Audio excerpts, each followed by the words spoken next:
ako karon ng mga awit sa himayang mamakpakita o maninggit kita sa kalipang hilabihan.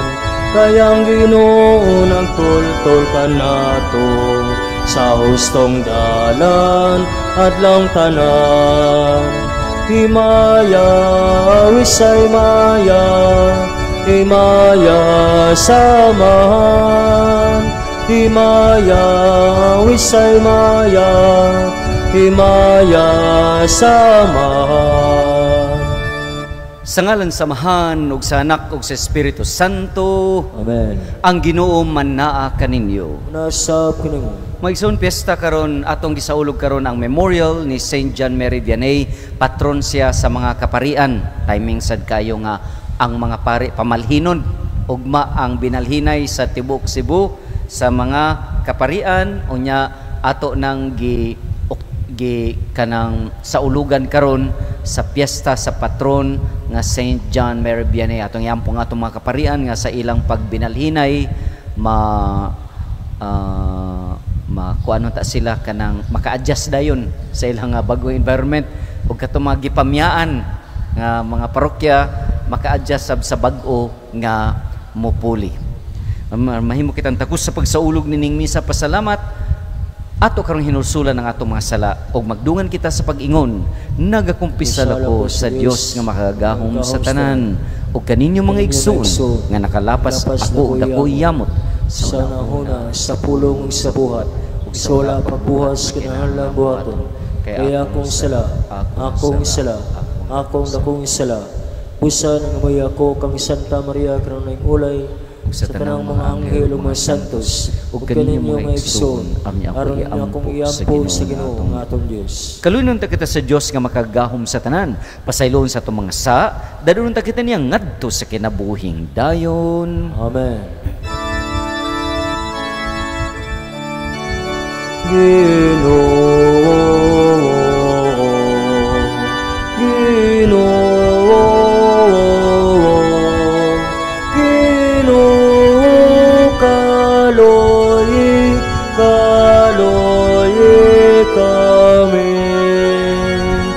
Kristo kaloy kami, Kristo kaloy kami, Ginoo, Ginoo, Ginoo kaloy kaloy kami, kaloy kaloy kami. Magampo kita, makagagahom og maluluy-on nga Dios. Gihimo mo si San Juan Maria nga katingalahan diya sa parianong kakugi og kama ati manunon sa kaluwasan sa katawhan. Itugot nga pinaagi sa iyang panig-ingnan ug pangama. Makadani kami sa mga kaigsunan diya sa gugma alang kang Kristo ug uban kanila makadangat kami sa himayang dayon.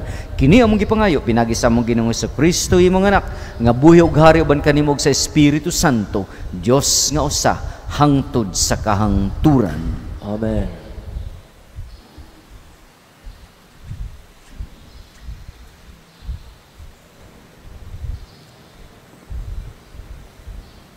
Pagbasa gikan sa basahon sa Numeros.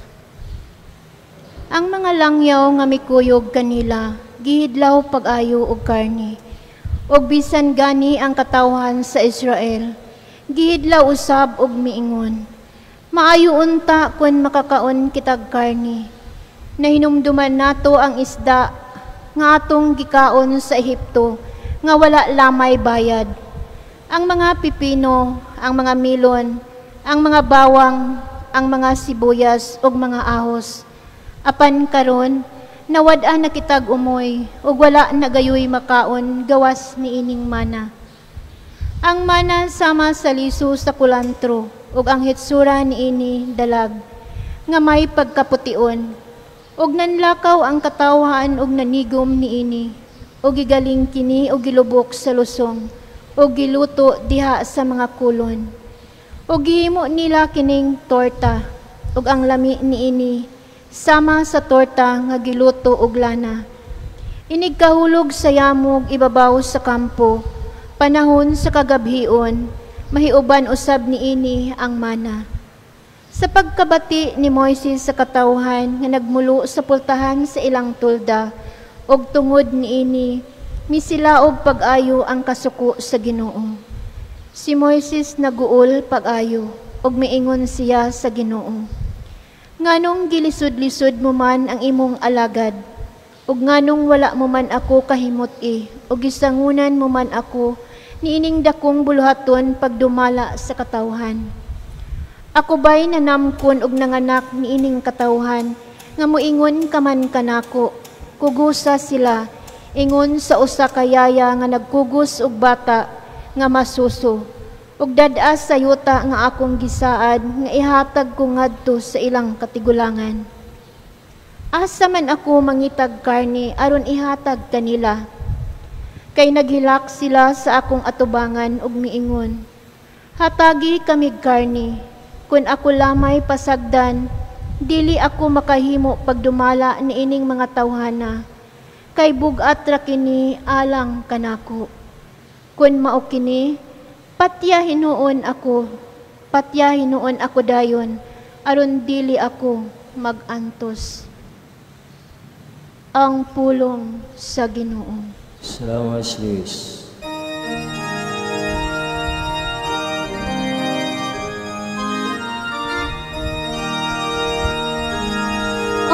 Awiting nga malipayon ang Diyos nga ato'y hinabang. Awiting nga malipayon ang Diyos nga atong hinabang. Ang akong lungsod wala mamati sa akong tingog, og si Israel wala mo tahod kanako. Busa gipasagdan ko sila diha sa katiga sa ilang mga kasing-kasing. Nagalakaw sila subay sa ilang kaugalingong mga tambang. Awiting nga malipayon ang Diyos nga atong hinabang. Kung mamati pa lamang kanako ang akong lungsod, ug maglakaw si Israel sa akong mga dalan. Sa walay langan, pakamangon ko ang ilang mga kaaway. Batok sa ilang mga kaatbang, ibakyaw ko ang akong mga kamot. Awiting nga malipayon ang Diyos nga atong hinabang. Sila nga nagdumot sa Ginoo, mangita sa pag-ulog-ulog kanako. Apan ang ilang palad, mulungtad sa kahangturan. Samtang pakanon ko si Israel sa labing maayo nga trigo, ug buhongon ko sila sa dugos nga gikan sa bato. Awiting nga malipayon ang Diyos nga atong hinabang.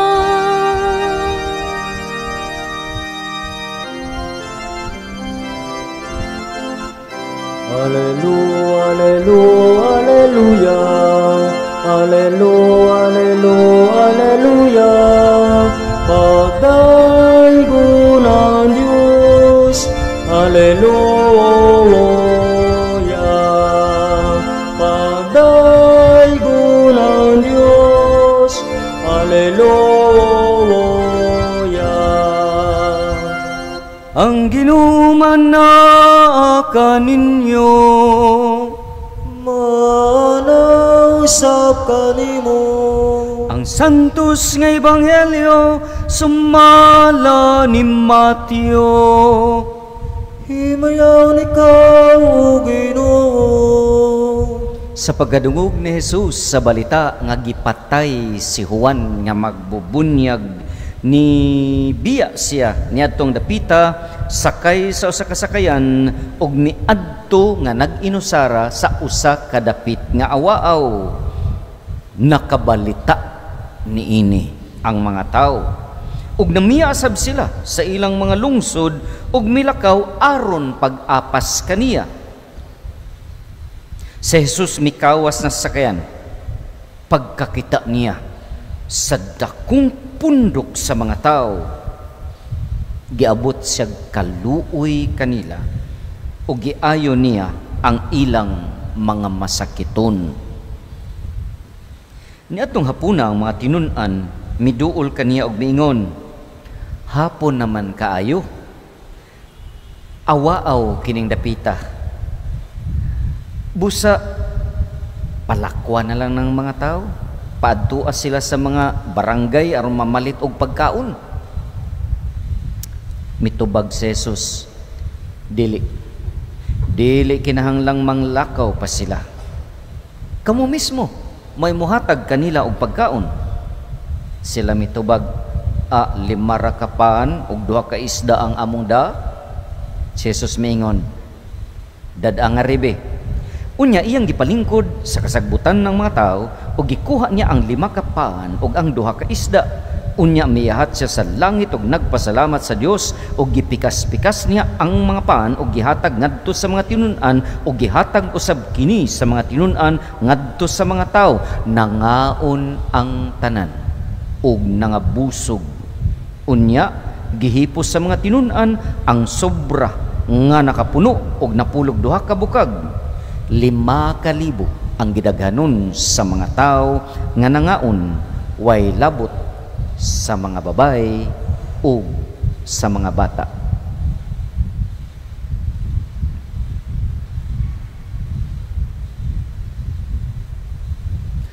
Ang ebanghelyo sa Ginoo. Naigon ikaw, O Kristo. Palihog mang lingkod. Very inspiring gospel today.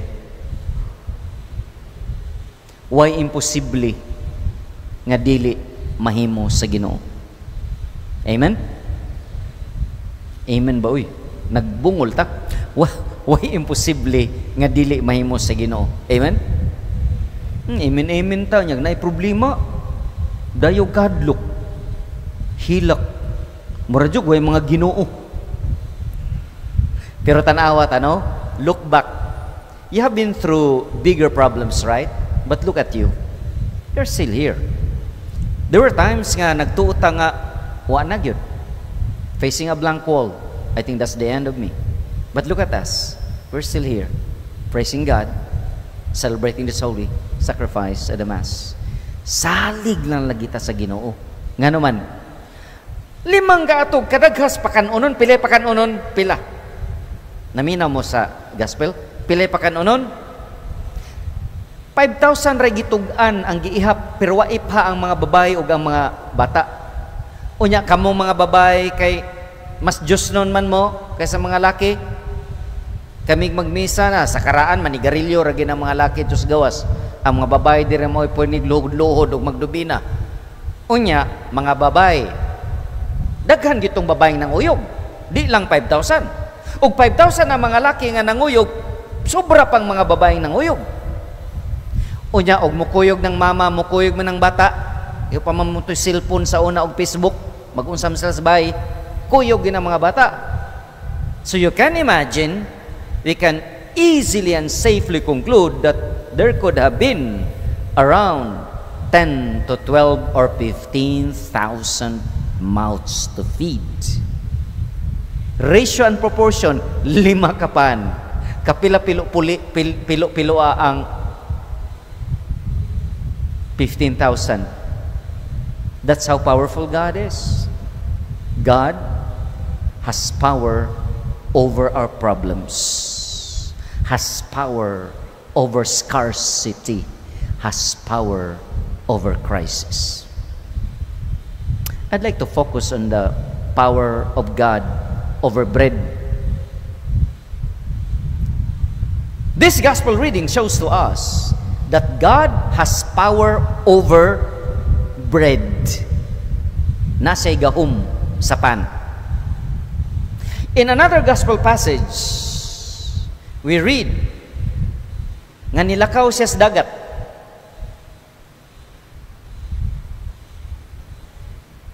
According to physics, buoyancy equal ra ng more or less equal ang buoyancy sa tao ug sa tubig.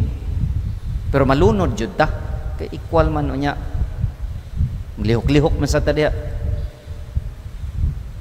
Pero higda dili lakaw. Galakaw mas Jesus nya nilutaw. He had power over his body. Now, can you put 1 and 1 together? Mag 1 plus 1 tabi mag mathematics. Jesus had power over bread into this gospel. In another gospel passage, Jesus had power over his body. Kining duha ka power, bingo, it's in the holy sacrifice of the Mass. Mauna ang mga duha ka milagro ang gi-celebrate sa misa. Jesus shows power over bread and his body because bread becomes his body after consecration and his body looks like bread. Such that, igpangalawat nato, ang atong gikalawat, ang tinuod nga lawas ni Kristo. Usay malimot ta ana. We do not appreciate anymore. Di ta kakita sa milagro nga we can eat the body of Christ.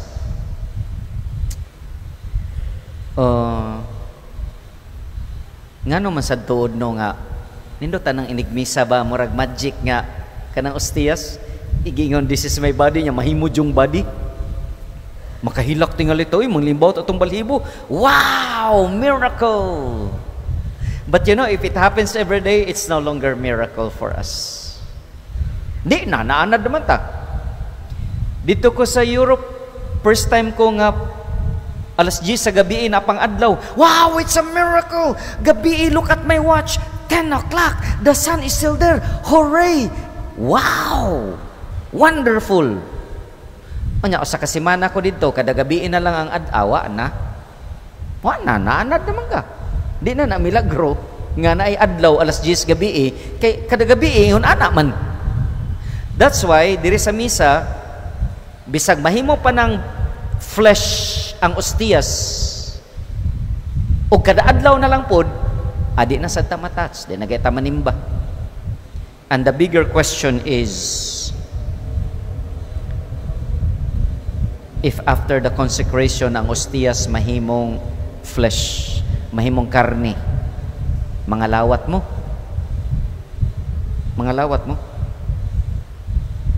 karne ba sa tao nya magdakog tadtaran ig pangalawat bilbil ni Kristo, amen, kanang tiil ni Kristo tudlo na atong tagud-taguron ang lawas ni Kristo dire. Ikaw Adonis mo kalawat ka. Ako mutugan ko sinuod murag sorry Lord kay magdigwa ta oy ludon tayo nya magdugo-dugo pa bitaw wa man lang lutua kay presko good lawas si Kristo.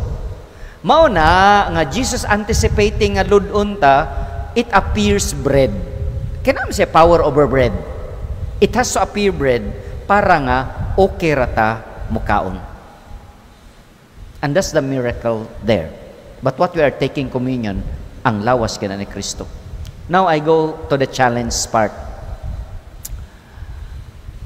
Nagsige tagkalawat, naabay nahitabo sa tong kinabuhi. There was a philosopher, Feuerbach, who said, German philosopher, man is what he eats. Grabe, no? Ningon ang German philosopher, ang tao kuno apektado sa iyang gikaon. Man is what he eats. Mutuo mo, ana? Og di mo mutuo, suway mo kaon og laman loob. Ikaw man, ana, ka na bang mga tinai, mga kinupusan, ikaw man yung kaon, takiang diretso kay uric acid. Sige mo kaog baboy, magduka mo, sige, mura sa mong baboy. Sige mo kaog isda, abti kayo. Kita mo isdang natuog sa aquarium, di man na matuog, abti kayo, kay kaon tag isda.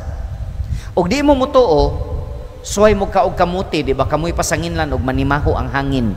Kay kamo may nikaog kamuti. So, apektado ta sa atong gikaon. Somehow there is truth to the saying that man is what he eats. Question: we eat Jesus' body almost every day, at Mass at least every week. Are you affected? Have you become the Christ that you eat as bread, blessed and broken for the least, the lost, and the last? Unless you can say yes, then we can never say that Christ is part of your life.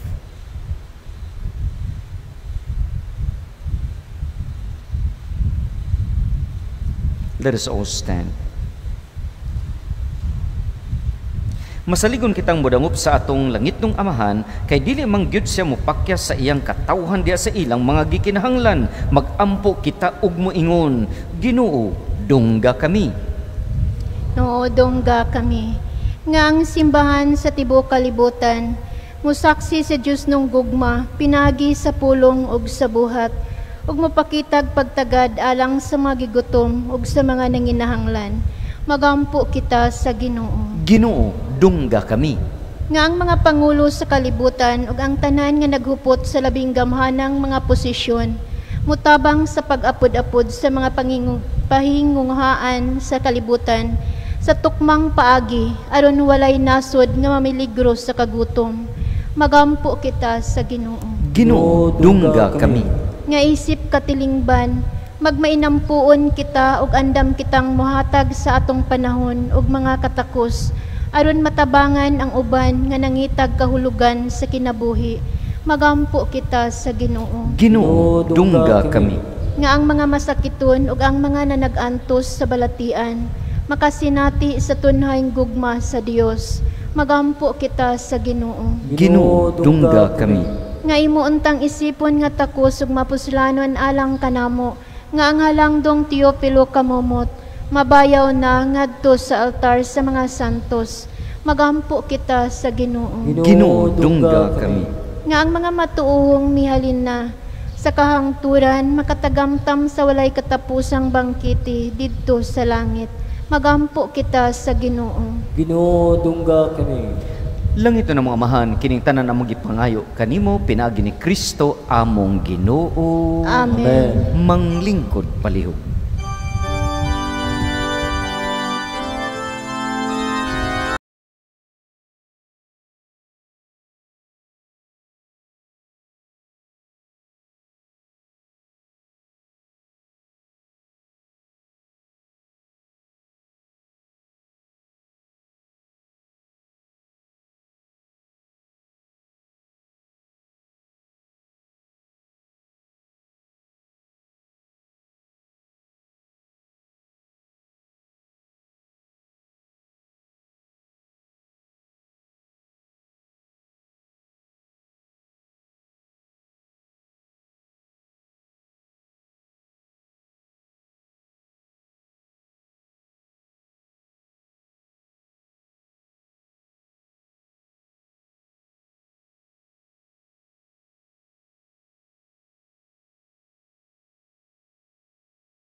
Mga igsoon, pag-ampo kamor ninyo akong sakripisyo, dawaton ta sa Dios Amahan, makagagahom sa tanan. Dawatan unta sa Ginoo sa kapiso gikan sa imong mga kamot, alang sa pagdayag pagmay siyang ngalan, alang usab sa atong kapuslanan, ug sa tibok yang santos nga suban. O Dios nga makagagahom, maingon nga ang mga gas nga gihalad alang sa mga santos, nagmatuod sa himaya sa Dios nun nga gahom, sa ingon maghatag unta kini kanamo sa bunga sa kaluwasan nga gikan kanimo. Kini ang gipangayo pinagi ni Kristo among Ginoo. Amen. Ang Ginoo mannaa kaninyo. Manasaw kanimo. Ibayaw ang inyong mga kasing-kasing. Amon ang ibayang ris Ginoo. Magpasalamat kita sa Ginoong atong Dios. Ang matarong. Santos nga mahan Dios nga tunhay ug makagagahom sa tanan.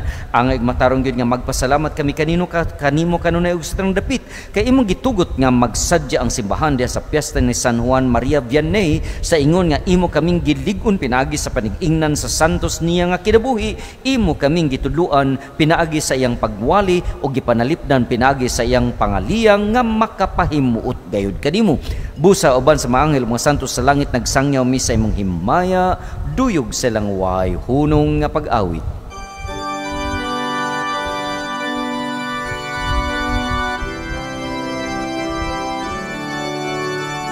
Santo, Santo, Santos nga Ginoo, Diyos sa kagahoman,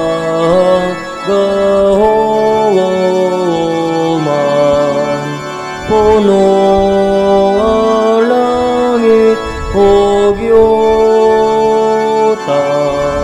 sa imong himaya. Hosana sa kahitasan,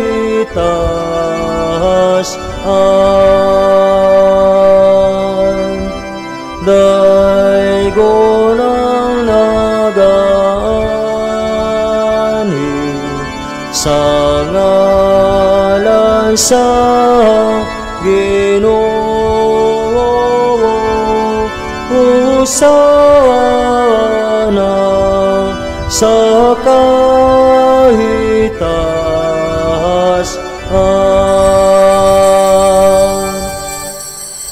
Santos kayo Ginoo ang tumuran sa tanang kasantos, ipadala ang imong espiritu ang pagsantos ng mga gasar mahimo kiniya lang kanamo nga lawas ug dugo ni Jesucristo among Ginoo. Sa pagpasakit siyang kaugalingon, mikuasa og paan, mipasalamat kanimo, mipikas, mihatag nini ngadto sa mga tinun-an ug miingon. Dawata kini ninyong nga tanan ug kan-a, kay kini mao ang akong lawas nga itugyan alang kaninyo.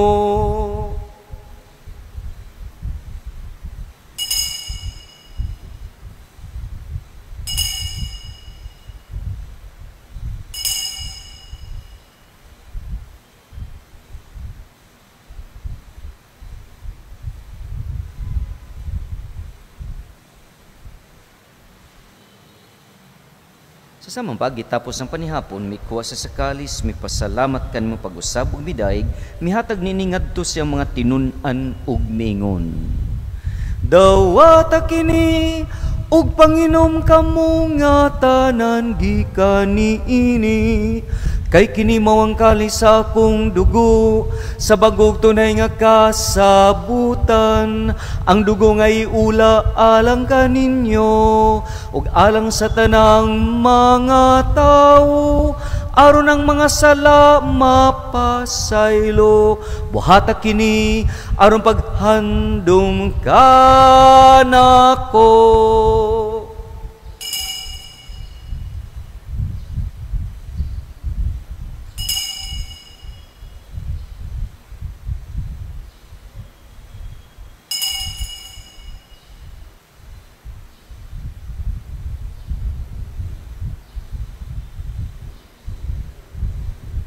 Kini ang misteryo sa pagtuo.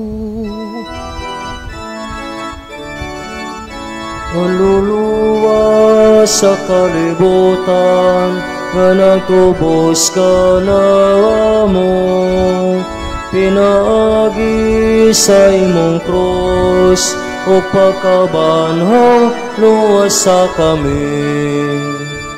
Karong paghandom sa kamatayon o pagkabanaw ni Kristo, naghalad kami kanamamahan nining pan sa kinabuhi nining kalis sa kaluwasan. Nagapasalamat kami kanimuton kay mo kaming giisip nga angyan nga matubang umualagad kanimo, himo nga kami nga mga lawat sa lawas og dugo ni Kristo magkahiusa diha sa Espiritu Santo. Hinumdumi Ginoo ang imong simbahan sa tibuok kalibutan, himo nga mahingpit kami da sa gugma uban ni Leo among Papa, Jose Palma among administrador og sa tanan nga mga pari. Hinumdumi usab ang among mga igsuon nga nangamatay, malaumon nga mabanaw sila ug ang tanang nangamatay di sa imong kaluoy, dada silang tanan sa pagsudong sa kahayag sa imong naong. Kaluoy kaming tanan, himami ang yan makaambit sa kanubing tunhay iban ni Maria ang inahan nga ulay sa Dios, uban kang San Jose nga ambana ug among patron ug sa kang Saint John Mary Vianney kansang piyesta among gisaulog karon ug sa tanan nga mga santos nga nagatuman sa imong kabubuton latas sa katuigan uban kanila. Amo ikaw nga daygon, amo ikaw nga himayaon, pinagi ni Kristo, imong anak.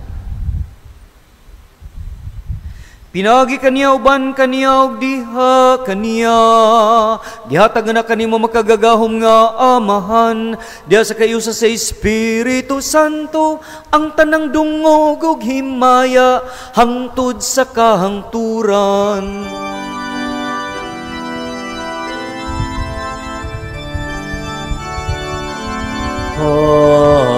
Amen, amen, amen,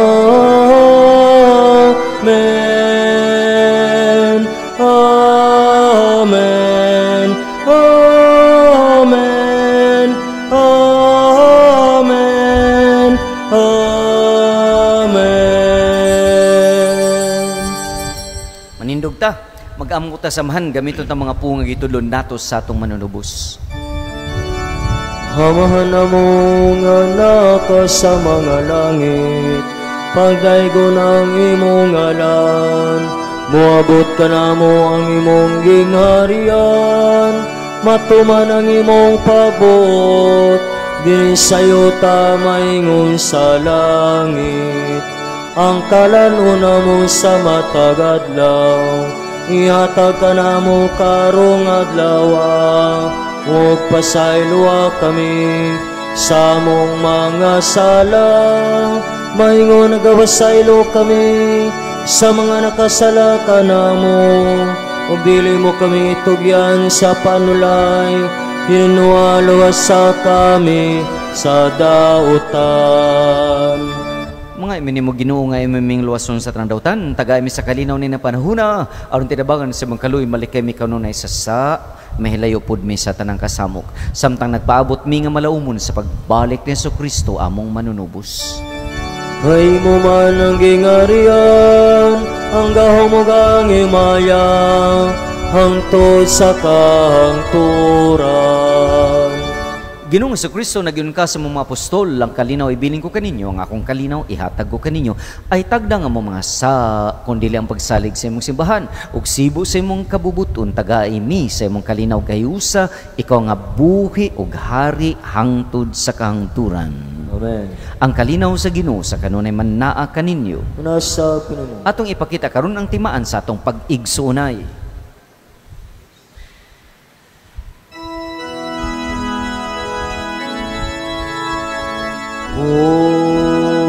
Poderoso sa Diyos nga nagawagtan sa mga sala sa kalibutan.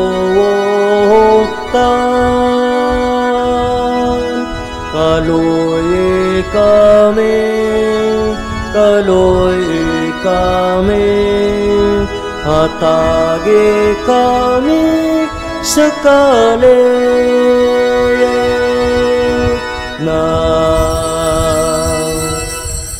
Kini si Kristo ang Kordero sa Dios, siya ang nagawagtang sa mga sa kalibutan, pagkabulahan ninyong agidapit sa iyang bangkete.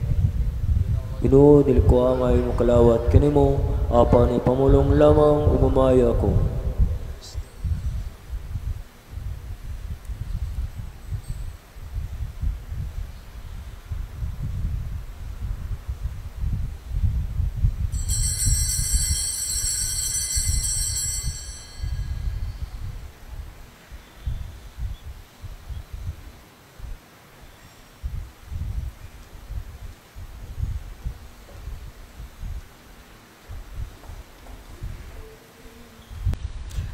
Magampo kita, o Diyos nga gamhanan sa tanan, pinagi sa among paghigugma o pagsimba, itugot nga kami nga nangalawat ni Eucharistia, magsunod kanunay sa panigingnan ni San Juan Maria Vianney.